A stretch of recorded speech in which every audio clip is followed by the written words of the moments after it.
안녕하세요. 미국 주식하는 임겐입니다. 오늘 미국장 한번 보겠습니다. 구독과 좋아요 부탁해요. 오늘 시장은 미중 무역 갈등 완화로 형성된 투자 낙관론에 예상보다 둔화된 소비자 물가지수 CPI까지 더해지면서 증시는 대체로 상승세를 이어갔지만 다우지수는 보험업계 대표 기업이 유나이트 헬스의 급락으로 하락을 하는 모습을 나타냈는데요. 이에 개장 전 발표된 미국의 4월 CPI는 예상에서 크게 벗어나지 않아 헤드라인 수치는 전년 동기 대비 2.3%, 전월 대비 0.2% 오르며 시장 예상치 2.4%와 0.3%를 각각 0.1포인트씩 하회하는 모습을 보였고, 다만 근원 수치는 전년 대비 2.8%로 예상에 부합해 전월 수치는 0.2%로 예상치 0.3%를 소폭 하회하는 모습까지 보여줬습니다. 이로써 CPI 수치가 증시에 찬물을 끼얹을 만한 요인은 전혀 없었고 시장의 분위기가 오늘까지 이어진 점은 굉장히 긍정적이라 할 수 있는데요. 여기에 이날은 나흘간의 중동 순방을 시작한 트럼프가 투자와 일자리의 폭발적인 증가를 언급해 사우디가 미국에 1조 달러를 투자할 것이라 밝혀 주식시장은 앞으로 훨씬 더 오를 것이라 밝히는 모습을 보여줬습니다. 이에 엔비디아의 주가는 이날도 5% 이상 올라 단번에 129달러까지 올라왔고 장중한 때 131달러까지도 치솟는 모습을 보여줬는데요. 이로 인해 엔비디아가 이날 상승을 하게 된 주요 배경은 사우디의 AI 기업 휴메인의 대규모 데이터 센터 반도체를 공급하기로 했기에 이 프로젝트는 총 100억 달러 규모로 데이터 센터와 AI 팩토리를 포함한 인공지능 인프라를 구축하는 내용을 담고 있습니다.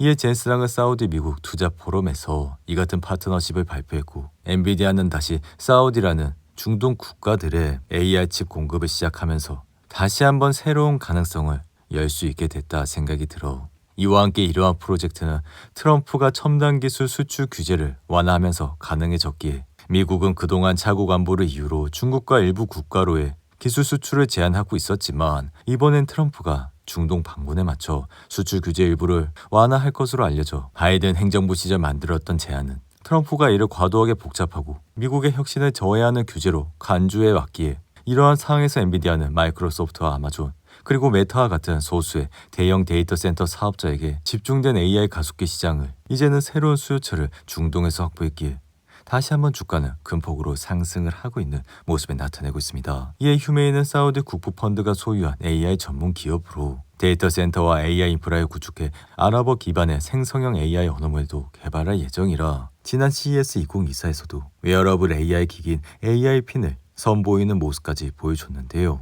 이에 엔비디아의 주가는 지난 4월 9일 86달러라는 단기 바닥을 찍은 이후 지속적으로 상승해 단번에 130달러대까지 올라왔고, 여기에 다가오는 5월 28일은 엔비디아 1분기 실적이 발표할 예정이라 이전 3분기 동안 엔비디아는 시장의 예상치를 상회하는 호실적에도 불구하고 매출 성장세가 시장의 기대치보다는 조금 낮아 주가는 이후 꽤나 흔들리는 모습을 보여줘. 그럼에도 이전 영상에서도 말씀을 드렸지만 앞으로의 시장은 결국에는 AI가 판을 키워 기업들의 이익이 증가할 것이라 생각이 들기에 엔비디아 같은 좋은 주식들을 꾸준히 모아가자고 말씀을 드린 바가 있는데요. 여기에 테슬라 역시 4.93%나 상승해 334달러까지 올라와 이날 테슬라가 또다시 상승을 하게 된 주요 배경으론 스타링크가 사우디아라비아 내 항공기와 선박의 위성 인터넷을 제공하게 됐기 때문이라 할 수 있습니다. 이에 머스크는 트럼프와 사우디 국빈 방문에 동행해 사우디가 스타링크의 항공과 해상 이용을 승인했다고 말했고, 또한 테슬라의 옵티머스 휴머노이드 로봇 여러 대를 선보여 로보택시 역시 정확한 시기를 밝히지 않은 채 사우디에도 도입하겠다고 밝히는 모습을 보여줬습니다. 이에 테슬라의 시가총액은 3개월 만에 다시 2조 달러를 탈환했고, 이러한 수치는 지난 2월 24일 이후 약 3개월 만이라 테슬라 주가가 최근 급등한 이유는 당연히 미중 무역 갈등 해소에 대한 기대감으로, 여기에 로보택시 역시 다가오는 6월 출시를 앞두고 있어 그동안 테슬라는 머스크의 정치적 행보로 심지어 트럼프가 촉발한 무역 전쟁까지 겹치면 테슬라는 중국 소비자로부터 외면을 받는 상황까지 이르게 됐습니다. 하지만 테슬라는 1분기 실적 발표 이후 반등을 하기 시작해 다가오는 6월 텍사스에서 로보택시 출시를 앞두고 있어 주가는 한 달간 지속적으로 상승을 하고 있는 모습을 보여주고 있는데요. 이에 개인적인 생각은 지금의 관세와 무역 협상 등을 둘러싼 낙관론이 테슬라를 밀어올리는 요인이 되고 있어 다만 로보택시 사업이 실망스러운 결과가 나오게 된다면 주가는 다시 크게 흔들릴 수 있다 생각이 듭니다. 한편 나스닥은 이날도 상승을 하면서 단번에 19,000선까지 올라왔고, 미국과 중국이 주말 협상에서 관세를 대폭 낮추기로 합의하고 이날은 사우디가 미국에 1조 달러를 투자한다는 소식까지 나와 다시 한번 나스닥은 급등세를 이어가고 있는 모습을 나타내고 있습니다. 하지만 사실 미국과 중국은 90일이라는 단서가 붙었고 중국의 히토류 수출 통제와 같은 해결된 과제는 없었지만 기관과 투자자들이 흥분을 한 건 트럼프가 중국에서 받은 것도 없이 관세를 무역이 가능한 수준까지 낮췄다는 것이라 나스닥은 지난달 초 14,784를 찍은 이후 꾸준히 상승세를 이어가고 있는 모습을 나타내고 있는데요. 이에 개인적인 생각은 관세 불확실성의 정점을 지났음을 확신을 하고 있고 지금부터 주시할 것은 여전히 높은 관세로 인해 미국 경제가 얼마나 둔화할지 여부라. 이미 관세 하락폭은 월가가 예상했던 것보다 훨씬 큰 수준이라 그동안 시장은 대략 50에서 60% 수준의 관세가 유지될 것으로 관측은 했지만 트럼프 역시 지난 금요일 80% 관세가 적절한 것 같다고 썼기에 지금은 불과 한 달 전만 해도 긴장이 고조됐던 상황과 비교하며 상당한 의미를 지닌다 할 수 있는데요. 이에 이 같은 긴장 완화가 현재로서는 영구적인 것은 아니지만 이러한 변화로 인해 미중 관계는 긍정적인 시나리오로 전환됐다 생각이 들며 이로써 증시 역시 이틀 연속 폭등세를 이어가고 있습니다.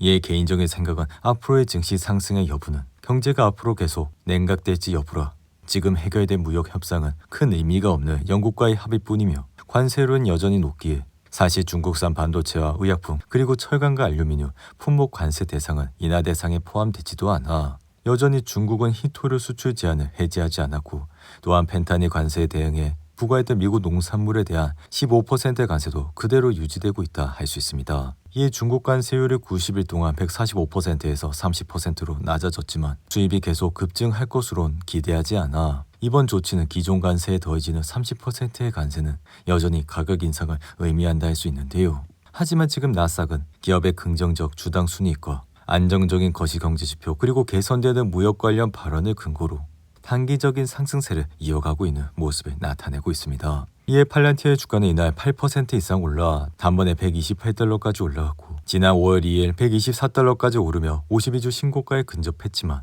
올해 1분기 실적 발표 이후 상승세가 꺾여 주가는 12%가량 떨어지는 모습까지 보여줬는데요. 하지만 그 이후 다시 반등을 하는 모습을 보였고 이날은 이전 신고가도 다시 넘는 모습까지 보여 팔란티어 1분기 매출은 전년 동기 대비 39% 증가한 8억 8,400만 달러를 기록해 주당 순이익 역시 13센트로 시장의 예상과 일치해 이러한 수치는 다시 한번 어닝 서프라이즈를 기록했다 생각이 듭니다. 그럼에도 주가는 급락했고 이러한 이유는 이미 주가가 크게 오른 상태라 차익 실현 매물이 쏟아진 영향이라 할 수 있기에 지난 해만 해도 360% 급등한 팔란티어는 올해 들어서도 50%가 넘게 상승한 덕분에 최근 주가 기준 12개월 선행 주가 수익 비율이 BER은 약 200배에 달했다 할 수 있는데요. 그럼에도 불구하고 팔란티어는 앞으로 실적이 꾸준히 오를 수 있다 생각이 들어 기술주 전반의 부진 속에서도 호실적을 바탕으로 팔란티어는 견조한 성장을 이루고 있기에 이전 영상에서도 말씀을 드렸지만 팔란티어의 주식을 꾸준히 모아가시라고 말씀을 드린 바가 있습니다. 한편 미국의 최대 가상화폐 거래소인 코인베이스는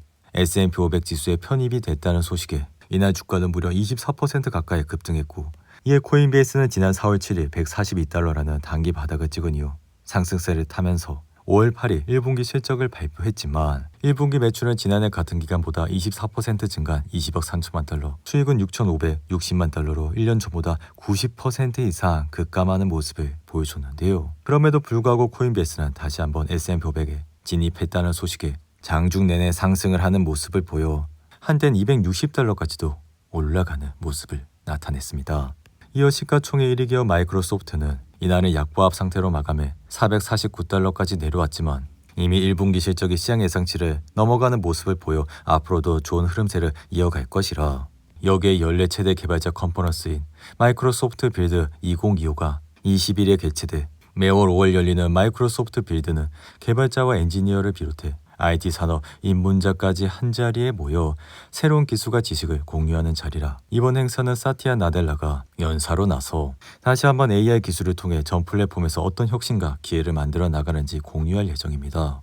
여기에 최근 마이크로소프트는 시가총액 3조 4천억 달러로 애플을 제치고 세계에서 가장 가치 있는 기업이 됐고 이날은 전 세계에 걸쳐 직원의 3%를 해고한다는 소식까지 밝혀 이러한 해고 소식은 주가의 긍정적인 요인이라 앞으로도 좋은 흐름세를 이어갈 것이라 생각이 드는데요. 반면 유나이티드 헬스그룹은 18% 가까이 폭락하며 2021년 2월 이후 최저치를 기록했고 이번 매도세는 CEO가 개인적인 사유로 사임한다고 밝혀 또한 의료비 상승으로 다른 보험주들의 주가가 하락하면서 2025년 실적 전망치를 하향 조정하는 모습까지 보여줬습니다. 반면 항공기 제조업체인 보잉은 2% 이상 상승했고 이러한 이유는 중국이 보잉선 납품 금지 조치를 해제했기 때문이라 할 수 있는데요. 이어 온홀딩스는 시장 예상치를 상회하는 실적을 거둬 주가는 12% 가까이 급등했고 태양광 주식인 퍼스트솔라는 울프 리서치가 투자 의견을 동종업계 평균보다 상향 조정하면서 주가는 22%나 급등을 하는 모습을 보여줬습니다. 이어 렌터카 주식인 허츠는 시장 예상치를 하회하는 실적을 거둬 주가는 17% 가까이 급락했고 리게티 역시 전날 실적을 발표한 이후 시장 예상치를 또는 분기 매출을 이날 주가는 14%나 급락을 하는 모습을 나타냈습니다. 오늘도 8분이 넘는 긴 영상 끝까지 시청해 주셔서 감사하고요. 가시기 전에 구독과 좋아요 잊지 마시고 그럼 저는 다음 영상에서 찾아뵙겠습니다. 감사합니다.